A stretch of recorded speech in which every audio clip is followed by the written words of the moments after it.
Thank you so much, Elisa. Miranda, as you're pulling up the slides, I just want to thank you so much for this invitation to present. When I started working with ALD in the gene therapy program in 2012, I had no idea which path, what path this would take me down. And now almost all the patients I see are ALD patients. And if you had told me that when I was training as an oncologist, I would have been very surprised. And so I will say this at the end, but I also want to express tremendous gratitude to the ALD community, not just for this gene therapy trial and for the protocols and for everything that came for it, but for how much you've done for all of us in the medical community, for each other. It is very inspiring. And when we talk to other groups who are advocating for different diseases, we always talk about ALD as sort of the model by which people should follow. And so with that, I will get started. I do see some familiar names and faces on this list of people, so thank you for joining. And just to say, whenever I do talks like this, I like to level set. So start at the beginning, because I know that there are some of you who've had family members have transplants. Some of you have probably had family members have gene therapy. And for some of you, this is very new. So we'll start at the basics. If you know what I'm talking about, hopefully this just reinforces things. If not, and I'm not clear, at the end, my email will be on there, my phone number. Those of you who I've worked with know that I'm happy to talk or email or any of those things any time of day. So with that, let's get started. So what I want to talk about today is gene therapy and cerebral ALD. You can't really talk about this without also talking about allogenic stem cell transplant.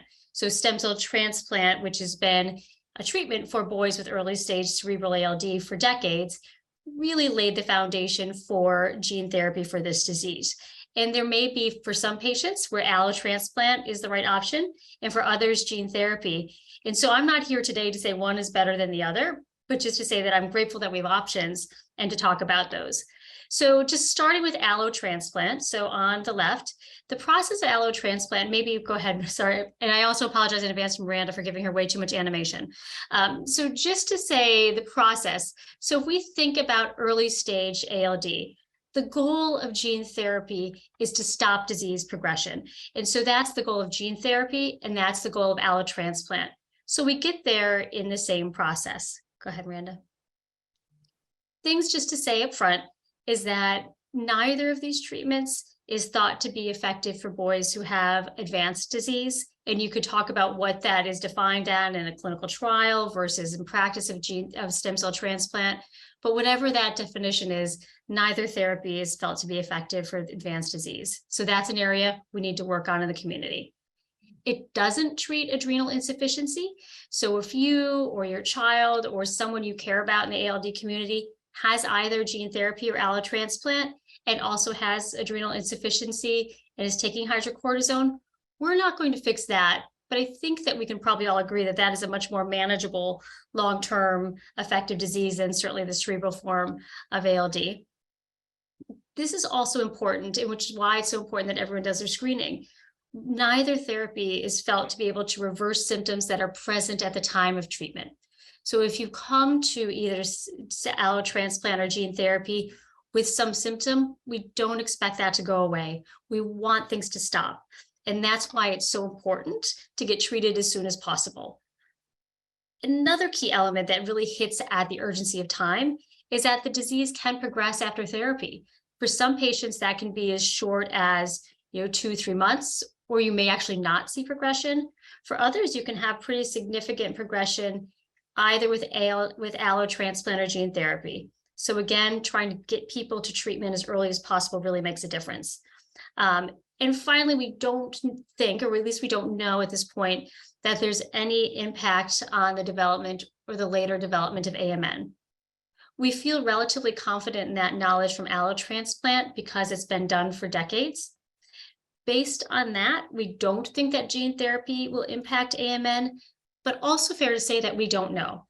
The first boys who got treated with ALD gene therapy are still young children or entering preteens or adolescents. We don't have enough time to know what the natural course of AMN will be after gene therapy. Next slide, please. So walking through the process. So for those of you who aren't familiar, what happens in these processes? So in allotransplant, your donor is another person. So in each of these cases, we're trying to get stem cells. And for allotransplant, the stem cells come from another person. And just as an aside, this is where I always go off script and apologize if I go long. I often, when I think about this and talking to medical colleagues or even families coming to talk about cellular therapy for ALD, wonder, why does this even make sense? We're talking about a blood stem cell. So a stem cell that is a cell, a baby cell, if you will, in your marrow that turns into all the other cells. They can turn into immune cells. They can turn into your red blood cells. They can turn into platelets, which are the sticky things that help you clot. So why in the world would that help a neurologic disease? The reason we believe this works is that one line of those cells can actually turn into a specialized type of cell that crosses into the brain and can change into microglia, or cells of the nervous system that we hope to stabilize disease. So it all comes back to finding a baby cell that can transfer in the brain. So in that process, allotransplant, again, the donor is another person. So you get your stem cells from another person. The patient, after going through testing and other things before transplant, gets admitted to the hospital where they get chemotherapy. Another good question, why are we giving people chemotherapy? Children with ALD do not have cancer, so why are we giving them cancer-directed therapy? And I should say this is very strong therapy. So there are two reasons. So first, your marrow is a space that is full, especially if you're a child, it's full of lots of cells. If we're giving you cells from another person, we somehow need to either make space for those cells to go in, and that's for both therapies.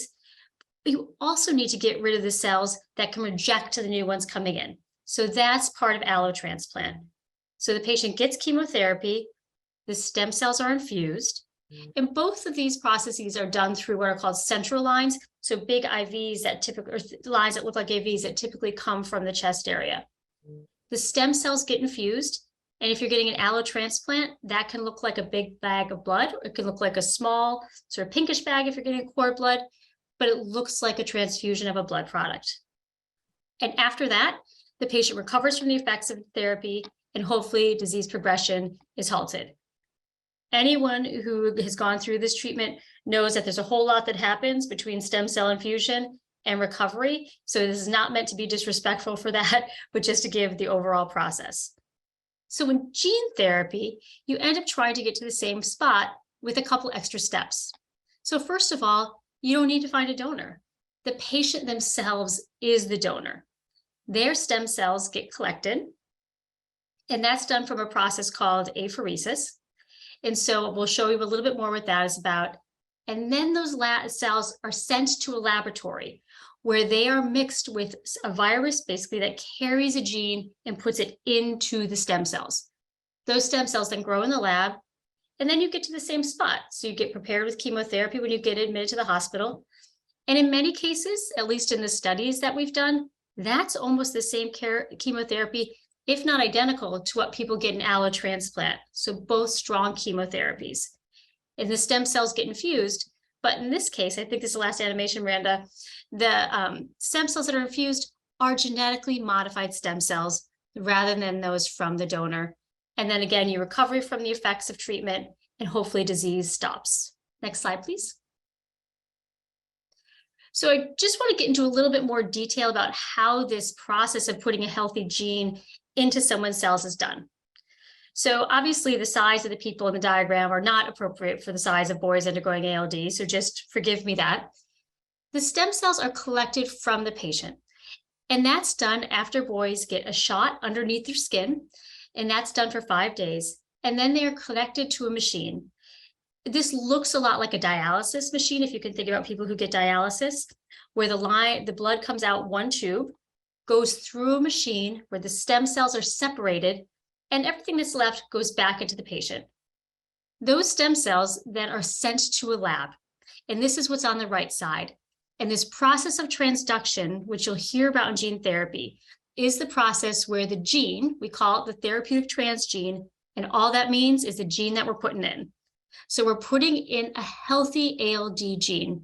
So ABCD1, that's the name of the gene. Very easy for people like me to remember. So ABCD1 gene is made into the lab in a lab, and it is carried into the patient's stem cells.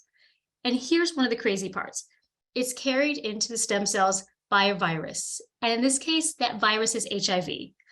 And you ask yourselves, and people do ask, why on earth would you use HIV in this situation? And there are a couple of reasons. One, HIV is really good at getting into the genetic material of patients. That's why it's so infective. That's why it causes problems. So it's good at delivering genetic material, its own genetic material, if you will. And we know a lot about HIV. So HIV is made up, it has 9 genes only. You can get rid of 6 of those genes, the ones that make you sick, that ones that can cause HIV, get rid of those in the lab, and then keep the genes that are helpful at getting into the genetic material. So what we do is keep the good parts of HIV, if there are any, or I should say maybe keep the useful parts of HIV, and that gets paired with the gene. So HIV then delivers that healthy gene into the patient's stem cells. The HIV that's given cannot cause AIDS. It does not modify itself. It doesn't divide. It just delivers the cargo. So that's what's called the transduced stem cell. So that purple cell with the little yellow lines, I'm not sure if there's anyone here from Minnesota on the call, but Vikings fans, there you have your transduced cells with the Vikings colors. Congratulations on the win recently. Then you go through the same process. The patient's admitted to the hospital, they get conditioning chemotherapy, and then the stem cells are infused. So the end process, the end game, if you will, is very similar to allogeneic stem cell transplant, but with this side piece of it where the stem cells are modified in the laboratory. Next slide, please. Okay. So just some data and background about allogeneic transplant. So just a refresher, we're using donor cells. How do we know this works? So on the left hand side, we see what's called a survival curve. So if you go up to the top of the left on the horizontal, the vertical line, 100 is at the top. So that means everyone survives if you have 100% of that. And then as you go down, that's lower survival. When we look at these curves, these go out over time. So this is data from 2007. So this is older data where people were looked at boys who received an allo transplant for ALD, and that's the blue line on the top, and what their survival was across time, and then compared to boys who did not get allo transplant, and that's the red lines. So I think it's pretty clear that in this case, you see a natural history of untreated patients dying of disease, but those treated with allogeneic stem cell transplant surviving. So this takes years of work that people did and puts it into one slide, but I think a pretty impactful slide to say, we know that stem cell transplant can work with boys who have early stage ALD. And then on the right, just data to say how often is this done. I think if you're all of us who think about ALD and gene therapy and stem cell transplant for ALD all the time, it would seem like there are hundreds of patients that are having this done. Really not the case. So when we look at the CIBMTR is the biggest database about stem cell transplants in the country. Their most recent data is presented up to 2020. And so what we see is just how many people got transplants over that time. It's roughly about 20 patients per year. So if someone in your family had a transplant or someone you know and care about, they're part of a pretty small group of people. And what types of transplants did people get? Most of these are transplants from someone not in the family, using a donor who is not in the family. In the data from the center, only 10% of these had a sibling and 2% having someone else in the family. So it's important to think about finding donors in this case. Next slide, please. So what do people go through during allogeneic transplant? So this is where we're starting from. So a patient is admitted to the hospital and they get chemotherapy. The common side effects you would expect are things like nausea, vomiting, hair loss, feeling tired. I'm sure many of you can name many other side effects that happen during chemo. That's what we expect during that period of time. And the next piece, after the cells go in. So if your child has never gotten chemotherapy before, of course, one of the most important things you think about is chemotherapy and how terrifying that can be. It actually turns out that for many people, the time after the stem cells are given, which we call day 0, to the time the blood counts recover, that's often the most difficult part of the short-term pieces of therapy. And that's when people are unable to make their own red blood cells or platelets. And so they get blood transfusions very commonly. You're isolated in the hospital. You get mouth sores and sores throughout your intestines. This is something called mucositis that can be very painful, and people need pain medications like morphine. There's a very high risk of infection because the chemotherapy has wiped out your ability to fight infections, and you're at risk for organ toxicity. And the organs that we often think about are your liver, your kidneys, and others. And then your stem cells recover, and many of those things get better. Throughout this process, if you're getting stem cells from another person, you also need to get medications to help those stem cells, prevent those stem cells from fighting you. So you're immune suppressed from chemo, but then you're also getting medicines to decrease your immune system, and you're given those for months to years after transplant. And all of those medications have side effects as well. Next, please. And then hopefully after your counts recover, you're able to get discharged from the hospital and you can recover. Hopefully you don't need transfusions anymore. The mucositis piece has resolved. And if you don't have graft versus host disease, you have this lifelong, what we call tolerance, where the host cells, which is a patient, and the graft cells, which are the donor, are getting along just fine. We know that people get graft versus host disease, and that's a significant problem after allogeneic transplant. I'm going to talk about that in a moment.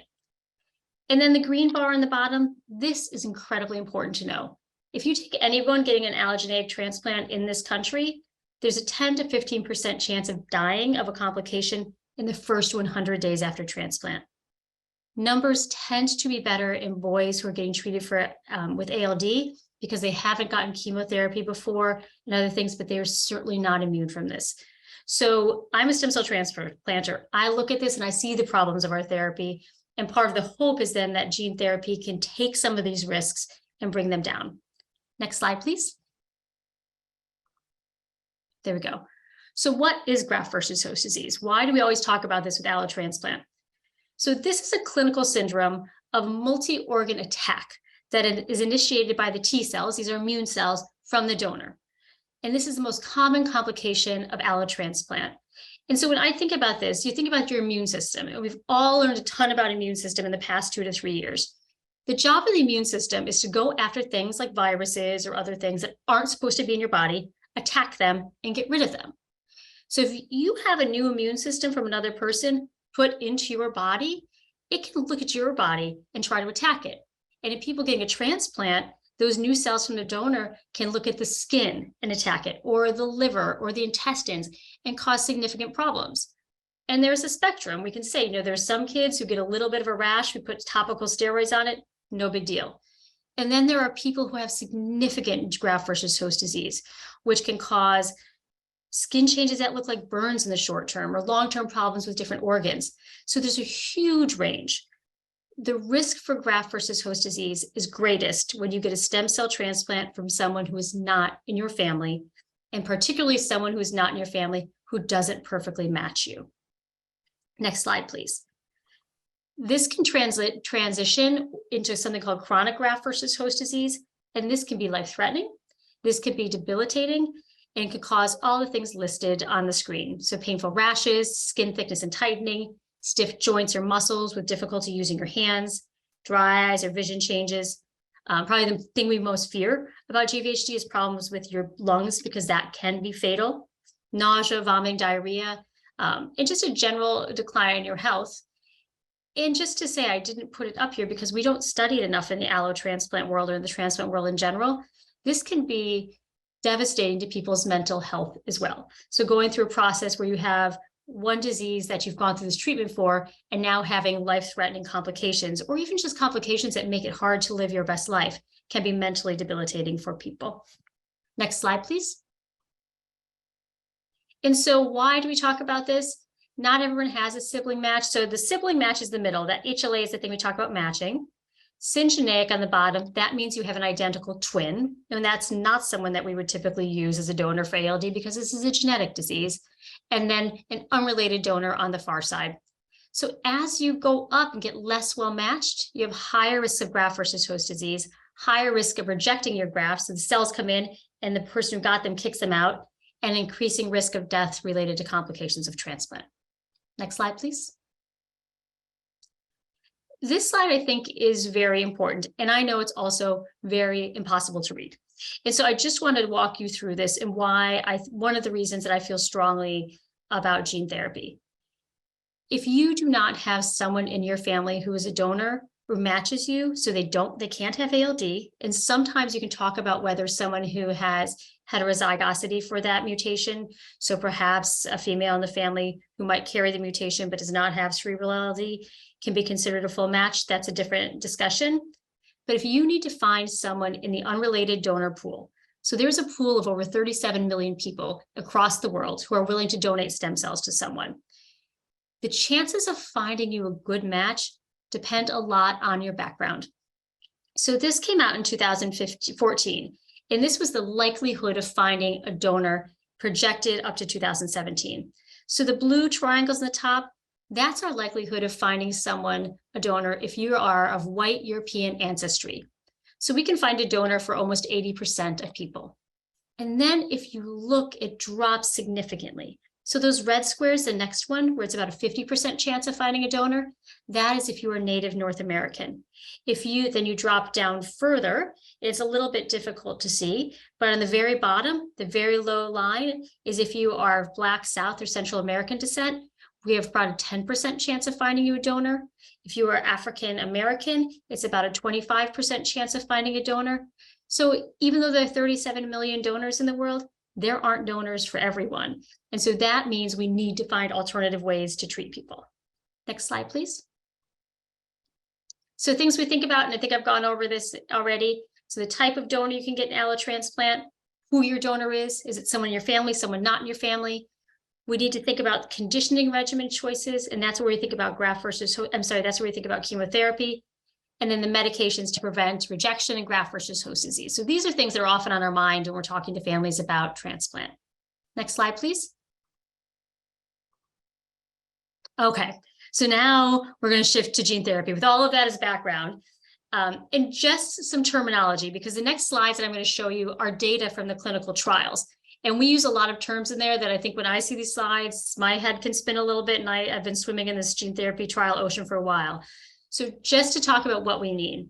So you'll hear people talk about lenti-D, you'll hear people talk about Elicell, you'll hear people talk about Skysona.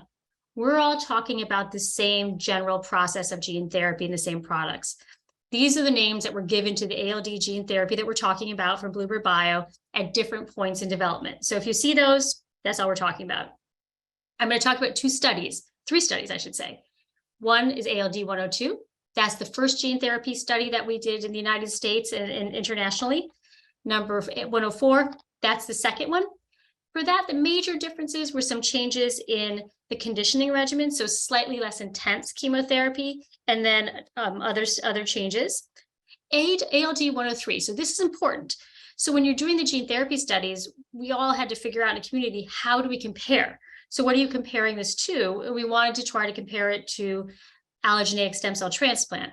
So this is data that's collected at the same time, collected from people who had allotransplants around the same time as gene therapy studies. And I know there are people on this call who I think participated in each of those studies. So again, thank you. MFD you will see throughout this talks, and this is what for the study, we were labeled major functional disabilities. So things like loss of communication, tube feeding, cortical blindness, total incontinence, wheelchair dependence, and complete loss of voluntary movement. There are many other functional disabilities that matter. Before the study, these were the ones that were considered to be help us tell whether the therapy was working or not. Next slide, please. So Elicell, Skysona, lenti-D, going through what we did on the study and the study process. This looks very much like what we've already talked about. So in the study, patients had their stem cells collected after getting those shots under their skin, that's immobilization. The cells were taken for central manufacturing. So you may have your cells collected at your center. Those cells are shipped somewhere else for manufacturing, where the lenti-D viral vector, the HIV vector, brings the gene therapy in. The chemotherapy that I've listed up there are two different chemotherapy regimens. These are drugs called busulfan and cyclophosphamide, or busulfan and fludarabine. These are strong chemotherapies. The cells are infused, And then hopefully those transduced stem cells, the genetically modified cells, engraft in the bone marrow, start to grow, leave the marrow into the circulation, get into the brain, and start to make cerebral microglia, those neurologic cells we need, expressing the ALD protein. On the study, patients were followed for 2 years, and then because of FDA requirements and just good medicine, we asked patients to continue to be followed for 13 additional years. Next slide, please. So what happened? So this is complicated data. So this is a survival curve again, and this is comparing in the blue line on the left, the patients who received gene therapy in the first trial. The reason the second trial patients weren't included in this data is they hadn't been followed long enough at the time this data was analyzed, and that was back in March 2021. And that's the blue line. And this is compared to the boys who received the allo transplant around the same time in the orange line on the bottom.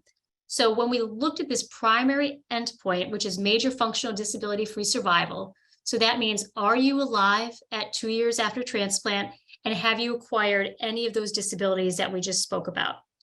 Patients who got gene therapy, 91% of those patients were alive and free of major functional disabilities.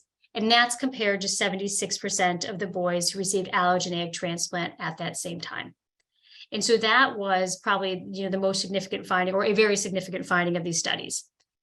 What happened to the patients who did not meet that endpoint, which is equally important to think about where we need to learn and how we need to do better. So in the gene therapy trial, there were 3 patients who did not meet that endpoint. One of those patients died and had rapid progression of ALD during treatment, and 2 of those patients withdrew and went to allogenic transplant. In the allo transplant group, ALD 104, where you're matching these patients, 8 of the patients did not meet that endpoint. 3 of the patients died, and 5 went on to get a second transplant.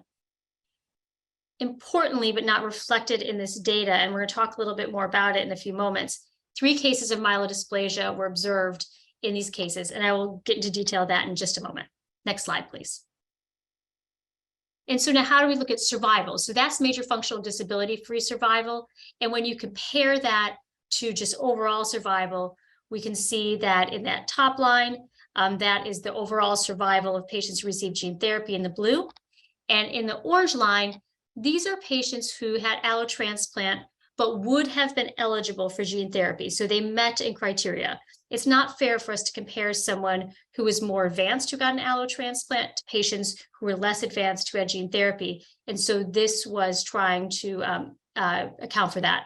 So in this case, 96.7% of boys who received gene therapy were alive at 2 years. And that's compared to, in the matched cohort at 2 years, 93%.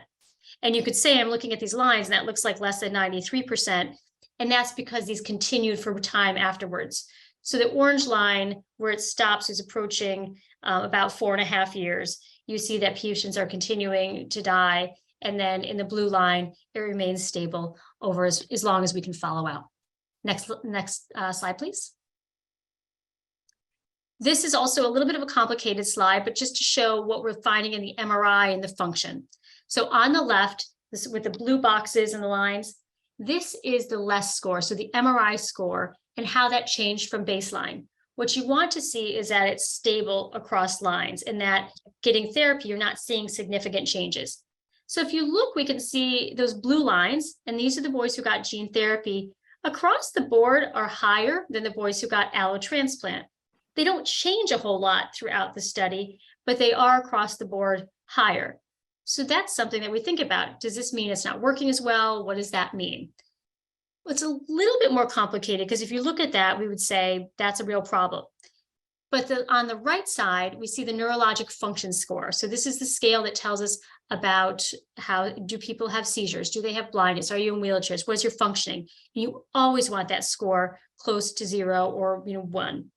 When we look at this, we see that as far as the actual functioning of patients, and this is at 2 years and longer, it's the same. So even though we see higher MRI scores over time, we're not seeing that reflecting in actually the function of the patients. So that's something we're still thinking about and still trying to learn about. Next slide, please. So this is critically important. So 3 boys who were treated on the studies were diagnosed with myelodysplastic syndrome. And maybe Miranda, if you could just go to the next slide, and we're going to come back to this one because I went a little out of order. What is myelodysplastic syndrome? So MDS, which is its abbreviation, some people will call this a cancer, others will call it a precancer. It doesn't really matter because it's something you don't want. And so this is of the blood stem cells. So you have a cancer or precancer of the cells in the marrow that can interfere with the normal production of cells. There are different types of MDS that can affect different cells. So there are many people who get this in adulthood, but not often in kids. This is detected by blood counts and bone marrow tests. So after gene therapy, patients are screened for signs of MDS that could develop. And how do you treat this? You don't just watch it. If we think you have MDS, you have to get an allotransplant. So you may have had autologous gene therapy and done well from your ALD standpoint, develop this, and then need an allotransplant anyway. Now, if you could go back, please, Miranda. Thank you. So out of 55 boys who were treated with LA-cell, and this is as of December 2021, so there may be more updated data about the numbers. We don't have more cases of MDS. MDS was diagnosed in 2 patients relatively quickly after transplant. So those patients were diagnosed at 14 months and 25 months after transplant and had been followed for some period of time before that. These were boys who were treated on the second gene therapy protocol with a more reduced intensity chemotherapy. The diagnosis was based on cytopenia, which means low blood counts, and changes in the marrow, meaning dysplastic megakaryocytes. That means kind of funny looking platelets in the bone marrow on bone marrow biopsies. Why this is important? You can get cancer from chemotherapy, whether you've got allogenic stem cell transplant or gene therapy.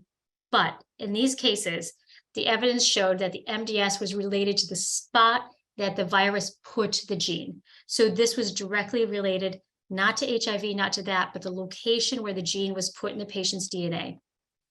After that, there were then a third patient was diagnosed a long-term time after transplant or gene therapy, I should say, so 7.5 years. So this was a significant difference in the timing between these patients, and we believe also related to the same process. We don't have new cases since this time. All 3 boys at the time of this data were neurologically stable and were getting treated. Next slide, please. Next slide, sorry, there we go, thank you. So just to put these safety in summary. So gene therapy on the left, allotransplant on the right. So transplant-related mortality, how many patients died? None of the patients died in gene therapy. None of them got graft versus host disease. None of them have graft failure, meaning the graft cells didn't grow. That's compared with treatment-related mortality. So dying due to something caused from the allotransplant, almost 18%, about a 30 to 35% risk of graft versus host disease compared to the others. So I think if you look at the top 3 lines, this makes gene therapy look really good. But as we move down, the next line, the grade 3 treatment adverse events, these are actually pretty even. We see lots more listed under gene therapy, under allotransplant. But when we look at the types of things that are listed, stomatitis means mouth cells. Some of these mean decreased appetite. They're about the same, and these are things we expect to see in people getting chemotherapy. And then the things that are most worrisome in gene therapy are the cases of myelodysplastic syndrome and a patient who had a spinal cord change, something called transverse myelitis. That's not something we typically see in ALD, and we still don't fully know why that was caused. So things that we have to think about. Next slide, please. One thing that I know people think about is just wrapping up, I promise. How long are you in the hospital? So what are the other differences that are not based on your MRI, your scores, but just your experience? So in gene therapy, this is compared to the patients who got gene therapy, how long they were in the hospital, versus in the purple, those who got allo stem cell transplant. So comparing 66 and 47% of patients, we see that the median, so people were in the hospital on average, or sort of something very close to an average of 28 days after gene therapy, with a range of 15 days to 2 months, 59 days. And this was longer, or statistically longer in boys who had allotransplant, where the median, which is sort of the middle point of 52 days, with a range of 25 to 240 days. So much shorter time for gene therapy in the hospital. And then depending on how things go, if things go smoothly, Patients are expected to have shorter social or contact restrictions after gene therapy compared to allotransplant, meaning you can get back to school and get back to other things generally faster with gene therapy than with allotransplant. Next slide, please. So just to wrap this up, these are difficult outcomes. These are challenging situations. I believe very much in both of these therapies, and I'll be the first person to tell you these are terrible therapies. I wish we had things that were better for our patients that didn't involve chemotherapy. But compared to the enemy that we are facing in cerebral ALD, I'm just so pleased that we have options and that we are learning every day. So we're always trying to balance these things. So on the gene therapy side, mitral MDS exists, and 3 patients had to have second transplants, and we're still learning about long-term risks. And then you have to balance this on the allo side with the fact that graft versus host disease can be life-altering and life-threatening, and that graft failure has required people to have multiple transplants. So trying to balance those things. Next slide, please. And so what's important about gene therapy? Many things. One of the most important things is that we can have conversations. Families have decisions. There's actually a choice that can be made now. And so when we think about the options, we have the LE-cell, the gene therapy data, and also balanced with that are the patients, are the families, your unique patient factors, your caregiver, your preferences, the patient's preferences. And then also whether you have a donor on the right, on the left in the purple. So people may say, if you have a matched sibling donor, maybe allotransplant is preferred. If you don't have any donors in the registry and you have no other options, gene therapy may be preferred. And in between, an open dialogue is needed. But I would say an open dialogue is needed for all of them. And so most importantly, having multiple therapeutic options gives better treatment conversations. And it's part of the community and these conversations that you have with your ALD provider, with your family, with your friends, with whoever you want to have those conversations. Next slide. So thank you to everyone. Most importantly, you can see the list of all the people who, not all, but some of the people who participated in the study, and the sites where these were performed across the United States and Europe. But most importantly, thank you to you. Thank you to people who are interested in this, the community, your patients, your families. I saw that we had one of our ALD endocrinologists on, so thank you to everyone in that community who participates in the care of patients. And then my last slide, there we are. This is me. It's supposed to be underscore beneath Christine _Duncan at dfci.harvard.edu. Reach out, email me. I will get back to you. I try to get back quickly. It's not always as quickly as I would hope. And the number below that is how you can get in touch with me anytime. So please, if you have questions, let's talk. An apology to the Bluebird folks. I know I went way over my time.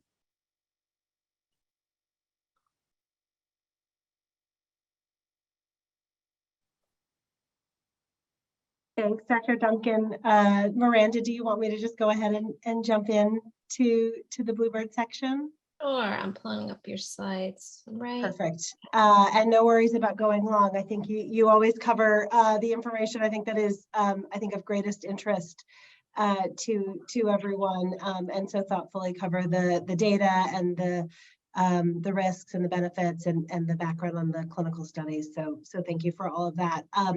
Thank you everyone for having us on tonight, and for those who are joining live, and I know this is being recorded, so for those who are going to watch the recording later, and feel free to go to the next slide, Miranda. But I am Sarah Alspach. I am the Senior Vice President of External Affairs at Bluebird Bio, and I'm joined by my colleague Cindy Stockdale, who is our Senior Director of Market Access, and Lee Liberator, who's our Head of Patient Services, on behalf of the three of us and sort of the entire Bluebird flock, as we refer to ourselves. We're really thrilled to be here and be able to join you.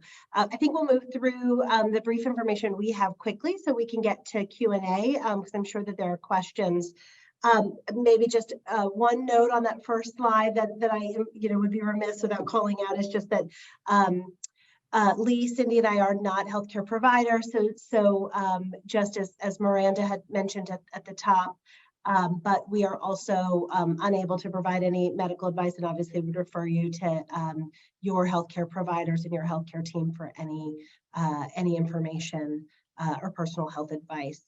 But I will say that, hearing Elisa at the start say she's grateful to Bluebird Bio feels like Really, we're here to say that we're grateful to all of you. We're grateful to the ALD Alliance, to the community, and to all of the patients and families and community members who have, I think, worked so hard and for so long to see advances and new treatment options for ALD. Starting on the right hand of the slide, Bluebird was founded in 2010 with the goal of identifying a treatment for CALD. And we are a company that is a gene therapy company dedicated to gene therapies for severe genetic diseases. And we're very proud to say that we have partnered and collaborated with the ALD community for more than 10 years.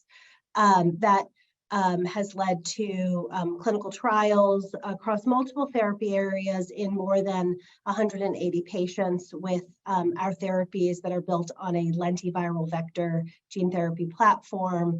More than 500 patient years of experience, so our therapies are really deeply studied and culminated this past summer with 2 FDA approvals and unanimous votes at 2 FDA advisory committee meetings, including for a therapy for cerebral adrenoleukodystrophy. So really thrilled that we've reached that milestone and that we are now able to make that therapy available. So I am going to turn it to my colleague Cindy, who's going to talk a little bit about patient access and also where our therapy is available. We'll talk about our patient services program, and then we're happy to open it up for Q&A. So Cindy, over to you. Okay, thank you, Sarah. Can you hear me okay? I have to dial in on my phone, so I know it's a little disjointed. So I'd like to share where our gene therapy is offered. We have a group of specialized hospitals or qualified treatment centers that you can see here on the map that are certified to treat our patients. This is a highly focused network of centers of excellence in transplant, cell and gene therapy, as well as, and most importantly, expertise in ALD. You can see here we have Boston Children's and Children's Hospital of Philadelphia, also known as CHOP, and also the University of Minnesota, with an additional 2 others upcoming on the West Coast.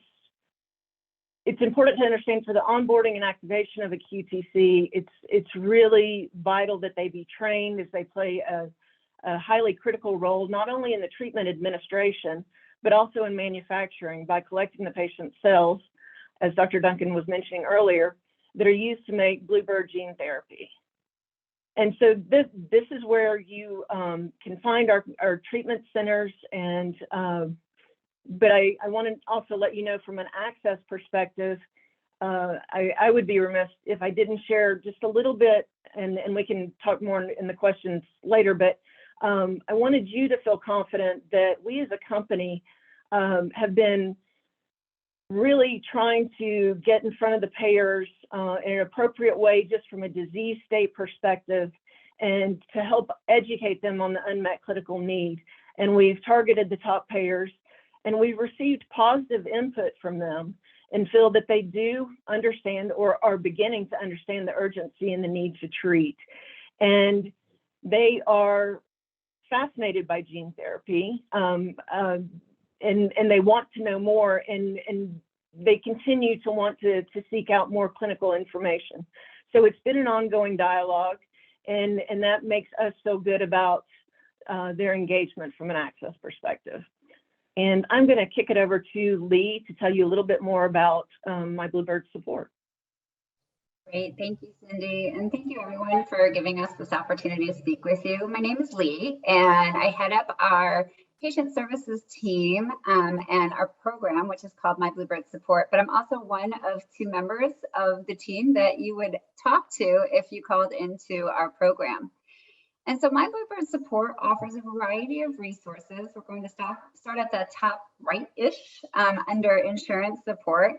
So what we're hoping to do is to provide you information in order to allow you to be incredible advocates for your child and yourselves, and ensure that you have the information needed to talk with your doctors, talk with your insurance companies, talk with people who are trying to be part of your family or your support system. And so we go about that in a couple of different ways. The first is insurance support. There's a lot of complicated confusing information about insurance. If you read your booklets that they now give us online, thankfully, they used to be like 30 pages that we used to get in the mail. Now, thankfully, they're just online, and we get an email link, but it gives you the details of everything you would ever need to know about your insurance.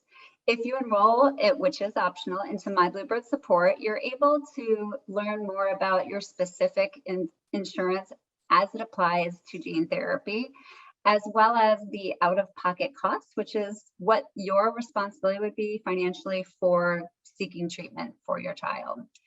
And so that's the first step, and that's called a benefits verification. The next is that we have lots of resources and sources to support patients who may need additional help with maybe their out-of-pocket costs, perhaps with travel if they don't live close to a treatment center. And so we have additional programs that are based on eligibility to offer patients an opportunity to be able to see if they're able to access a gene therapy. What we care most about here at Bluebird is that you are thinking about the right things when it comes to gene therapy. Is it the right decision for your family, for you, for your child, not the cost? And so if there's a way that there's resources or support programs that you can be connected to in order to support that appropriate and more intentional thinking, that's what we're here for. Next, there's information that we can offer about treatment. And so again, Dr. Duncan is our expert, as well as many fantastic physicians across the country who are experts in CALD. We are experts in coordinating and helping you understand the logistics and the kind of steps along the way that are non-medical. We absolutely want you to still talk to your doctors about the clinical questions. We're just here to help you kind of tie together maybe timelines and pieces across the journey. And so we have a plethora of resources that are coming along for patients that can provide a little more information for each of you. Finally, Cindy talked about the location of our qualified treatment centers. That list is growing over time, and so it's worthwhile to check in by either calling us, emailing us, or popping on our website, which is My Bluebird Support, in order to find out if there's been any updates. And then it's also where you can find information about treatment support, as well as any additional resources that may be needed. So thank you for advancing the slide. You may call us at any time. Of course, we have a fun little acronym type thing for our phone number, 833-888-NEST. And then you can also visit mybluebirdsupport.com for additional information. And with that, we have several different resources coming down the pike, and then several that are also available right now. The first and the most important is GeneHome, and I'm going to turn it back over to my lovely colleague Sarah to go through the rest of this slide. Sure, just a brief mention. I know that Dr. Duncan went through a lot of detailed information around the gene therapy process and some about sort of the mechanism and how it works. GeneHome is a resource for you to learn more about gene therapy and really to understand the science behind it and how it works. So we encourage you to visit that website to get more of that information. It is not information that's specific to any particular therapy or to CALD, but it will, I think, provide helpful background if this is something that you're interested in. We also have, I think, obviously with ALD Alliance and with Elisa, an organization that's really the authorities on newborn screening, but we do have a newborn screening toolkit to support those efforts, and Bluebird is really very proud to have supported newborn screening efforts for quite some time, available on bluebirdbio.com. And then specifically related to our gene therapy, our website is coming soon. We expect that it will be up and available this quarter, so sometime early this year. It will have more detailed information around our therapy, as well as a caregiver brochure that should be able to answer a number of your questions. So we encourage you to keep an eye out for that, and hopefully that should be up in the next month or so. So please keep an eye out.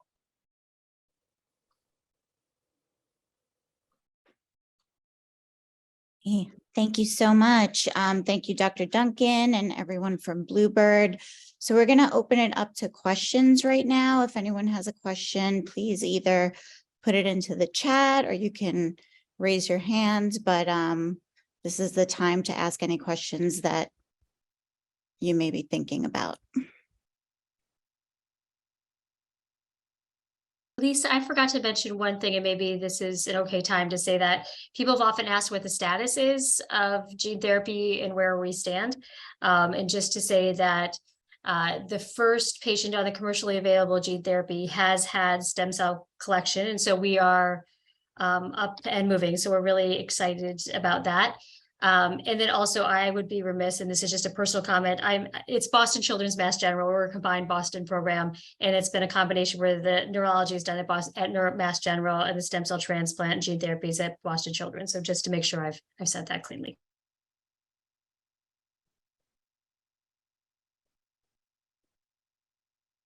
Go ahead, Jill. We have our first question.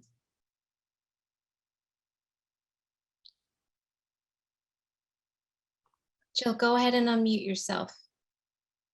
I think I'd know this by now, right? I just want to say thank you to Dr. Duncan. My son had a bone marrow transplant 4 years ago with the Boston crew. And we're forever grateful. And gene therapy is amazing. My question is, what is, if there is an actual cutoff less score wise? I know it's a very gray area. I know a lot of it depends on different abilities or disabilities, but is there a number or area that you guys look at? I can answer that, Sarah and Lee, if that's okay.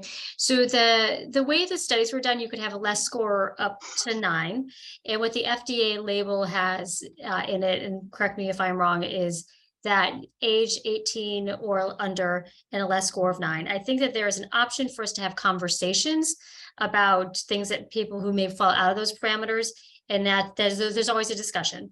And so you have to have evidence of cerebral ALD, so you have to have MRI changes that, so at least a less score where you have contrast, and a less score of at least 0.5 or 1, and then less than 9. But certainly, again, conversations. And one of the things that we thought about that conversation is the upper end of that. So if someone had their 18th birthday and you're eligible up to 17, what does that mean? So there's always conversations, and some of them are done, with Bluebird, some of them are done with insurance companies, unfortunately, and there's lots of ways to try and think about that. So we never say no right away, but we always have that discussion. Thanks. I just want to thank you too for bringing up the mental aspect portion of this too, because I don't think that gets a lot of attention with a lot of our kids, especially the patients, but the families too. Big dip. Thank you. Let's do more. So there's a few questions in the chat. A question from David. I know you said AMN is not a candidate, but is there any potential in the future for AMN, especially those who are still asymptomatic? It's such an important question. Not that I guess there's always potential. We just don't know if this is the right way to target AMN, and that's again building off of the cerebral ALD experience in allo transplant. But so not right now, but we would never say never. And I know that there's a lot of investigations that are being done, at different academic centers and other places thinking about AMN. So not a satisfactory answer, but we don't see that right now with the product, but maybe that will change in the future. Thank you. And then the other question is, how many children are waiting for a gene therapy procedure right now? That is a really fantastic question. And so it's a great question. So no one is waiting as far as probably inability to get a spot, to my knowledge. So I can't speak about all of the other sites and things. So we know that there are families who we've spoken to, and I imagine my colleagues, some of whom are on this call, may have had conversations with different families. It is now up and running, so that if someone wanted to have gene therapy, there are, to my understanding, 2 centers that are open, ourselves and another on the East Coast, where you could receive gene therapy. There are the multiple steps that are involved that are probably a little bit more complicated than with allo transplant right now, because there are making sure that the disease is appropriate, and knowing that this can take some time to get approved, making sure it's not too advanced and we worry about disease progressing. The other piece we didn't spend time talking about is that insurance companies are still figuring this out. And so that's private insurance companies, but also sort of state-based insurance companies and military-based insurance company. Our expectation is that people will get this covered. It just takes more effort because right now, if you have cerebral ALD, most insurance companies know about allotransplant for that and have a plan. So if you fall under these parameters, that's going to get approved. They're still working through it. And that's right now for gene therapy. And we know that that does take time. I can't speak to the other centers. I know for my center, so Boston Children's Mass General, there is an entire insurance team that's focused on this and trying to take it off the plate of families if we can. But one piece of advice that I think is helpful is that if you have a good relationship with your insurance company, if you have a case manager and you're thinking about gene therapy, start those conversations because we can help. The Bluebird sites can help.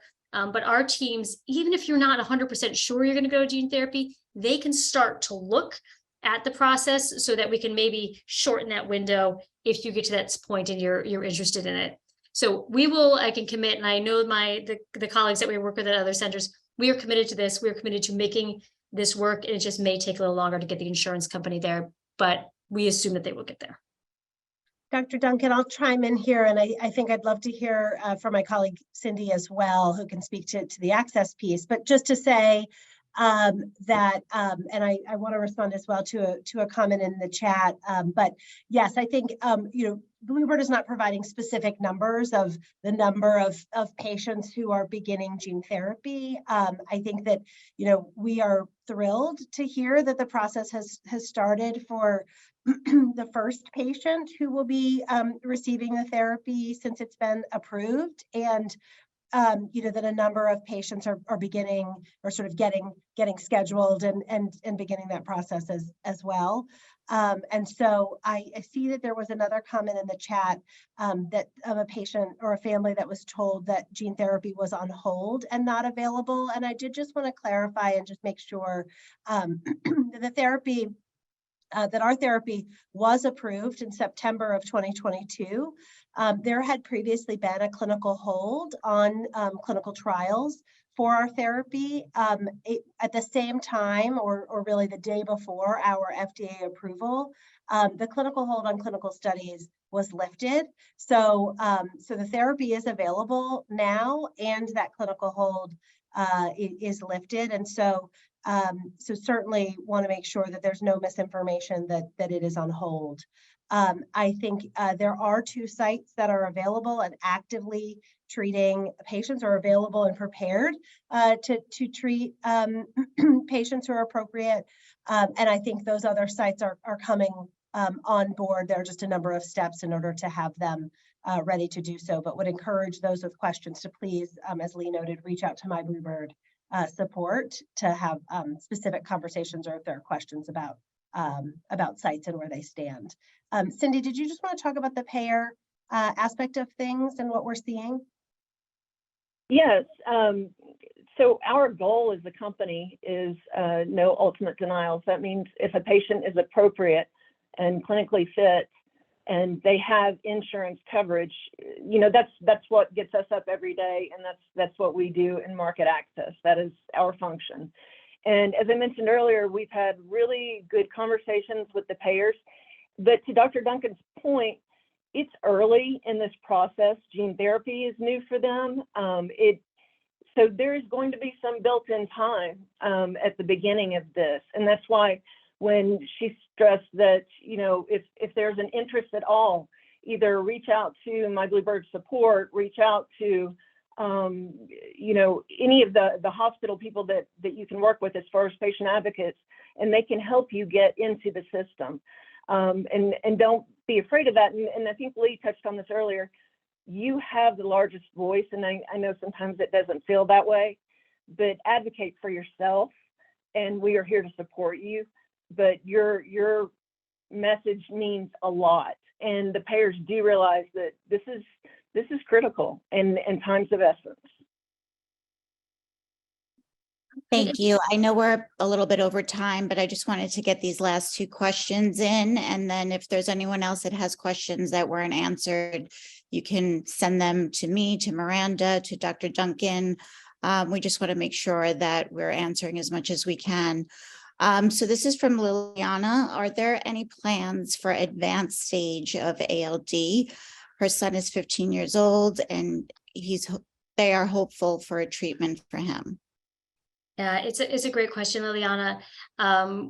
We are hopeful as well. There aren't any immediate plans that I know of within gene therapy, but I do know that there is at least one site that is starting to think about whether doing gene editing or other things may have more benefit, but that is early stage. And there are other therapies that are not gene therapy available that people are trying to study, but it is absolutely probably the most essential thing that we think about in the community. And Liliana, I'm happy to talk offline. I know you know how, I think you know how to reach me if you need to, but we're happy to talk and see if there's anything else that people can offer. But we definitely need to do better. And I see that next question, what is the general time frame? And I should have mentioned this, between diagnosis and beginning of gene therapy. So the general time frame for gene therapy is, once you've made that decision to go down that route. Right now, and again, this is not based, I think what we say now for the upfront timing is going to be different than it is in a year or so from now. I think that any of the gene therapy centers, we're all committed to responding very quickly. So if you don't get a response from someone at your gene therapy center, any of the ones that are listed, as they come on board, within, I know some of us are committed to 24 hours, 72 hours, whatever it is. If you don't hear back right away, follow up. The insurance piece, there are some tests that the insurance companies are requiring that are done before people go through. So a couple infectious tests and other things, at least just based on where we've been so far. All of that is done, and a package generally is put together for insurance that is then submitted. That process has been taking about a month. Then there's, hopefully, as time goes by and insurance gets more used to this, it becomes a shorter period of time. After that, the process is 5 days of the medicine to collect the cells. The cells are collected. And then right now it's taking about 2 months from the time the cells are collected to the cells being returned to the center, or at least that's what we're anticipating. I should say we're just starting. And then you get admitted for the gene therapy treatment in the hospital. So start to finish, before you get in the door to actually receive the cells, is probably about 3 months. We're working every day to shorten that. If you have someone who's not in your family and you're trying to get an unrelated donor for allo transplant, that average is probably about 4 to 6 weeks. So it's probably on average about 2 months, month and a half longer for gene therapy, though again, trying to shorten that every day. And I just put my email back in the chat in case anyone needs it, wants to email, and just didn't get that from the slide. Great. Thank you, everyone. Thank you, Dr. Duncan, Sarah, Lee, Cindy, everyone from the community for being here tonight and taking part of this. And like we all mentioned, if there's any more questions that we haven't answered for you, please feel free to reach out to any of us and we'll try to get those answers to you. So thank you so much.